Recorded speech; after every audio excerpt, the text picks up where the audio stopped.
Alright, so this is the Daewoo DH40 handgun, caliber 40 Smith and Wesson, as you can see here. Now I'm going to safety check it. Magazine empty, barrel empty, and safety on. This gun is made by Daewoo Precision Industries, made in Korea. It's very similar to a lot of the 80s and 90s Smith and Wesson handguns. It comes with an aluminum frame, which has a really nice finish. It's almost like anodized. It might be anodized, but it's identical to what comes on the Daewoo rifle and a lot of older AR-15s, such as the Armalites and Colts. The slide is steel though, and is a bit darker, but the finish kind of matches what's on the frame. And of course the barrel is stainless. So what kind of sets this apart is well, the triple action, which is really what these Daewoo guns are known for.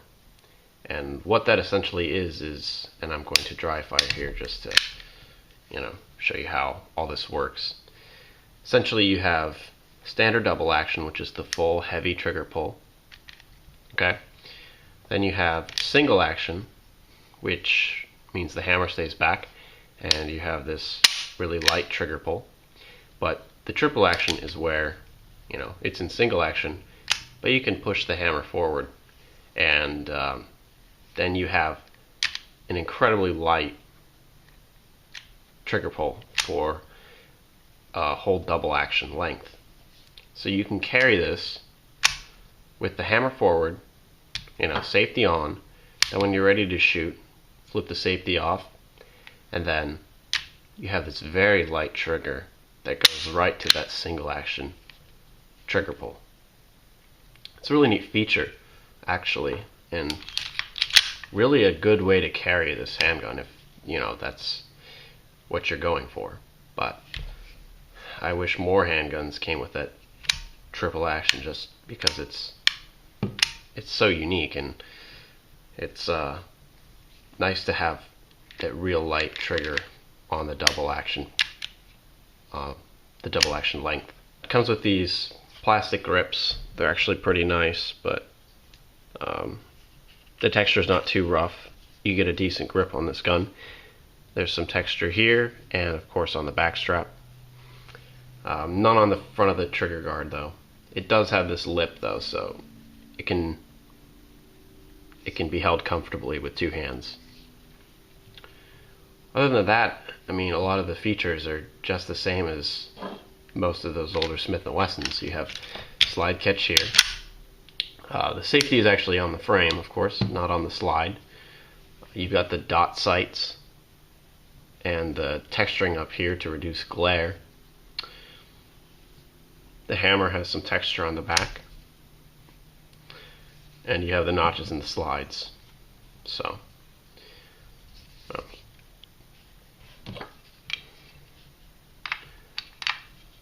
magazine is labeled up to 11 rounds, and it's double stacked, as you can see. Now that makes the grip kind of wide, especially compared to some of the polymer handguns out there. So it is a bit wider than say a Glock or an XDM, but not terribly large or uncomfortable. It is significantly heavier though, I would say, just because big thick heavy slide, and the aluminum isn't incredibly modern. It's a very hard aluminum. It's real nice, but it's not as light as some of the polymers they're making handguns out of today. I'm going to show you the disassembly. It's very simple. All you have to do is keep in mind where this little notch is here, because you're going to be pushing against that. You push the slide back until this slide catch notch lines up with the front of your slide catch. So slide it back to here, and then you push on this piece, and it'll pop right out. Then it just slides off. Slide comes right off of there. So keep track of this. Now the frame, of course, is you got the rails that are machined out of the aluminum. You have your trigger assembly here, all your sears and whatnot back here.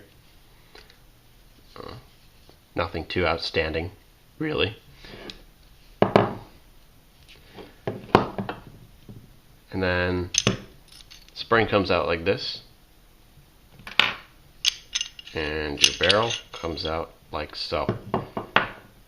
The barrel even is a lot like the Smith and Wesson's because it has this little groove here, and the locking lugs here. But again, nothing incredibly significant about it. Slide is very well machined, and is actually quite smooth to operate. Got the firing pin in the back here,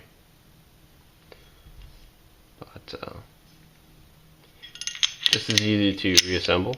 Slide the barrel in like so, push the spring and get it set into the notch on the barrel. Then you simply realign the slide on the frame, and once you have pulled the slide back to this point, you should be able to see the barrel moving past this hole. Right when it moves past it, you want to put in your slide catch, but don't push it in all the way yet, just so it sits in. You want to line this up with that notch again before you push it all the way through. And there you go, completely reassembled. So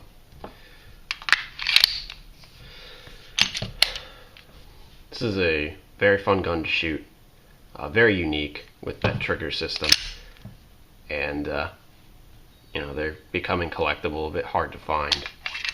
So if you see one of these Daewoos, I highly recommend picking it up if this is your kind of style. If you don't pick it up, I more than likely will. So alright, well, there will be a link to some shooting footage right here. Go check that out if you want to see more of this handgun. If you have any questions, feel free to ask. I've answered some, or given some more information in the description, but any other questions, do not hesitate to ask in the comments. Well, that's all we've got here. Thanks for watching.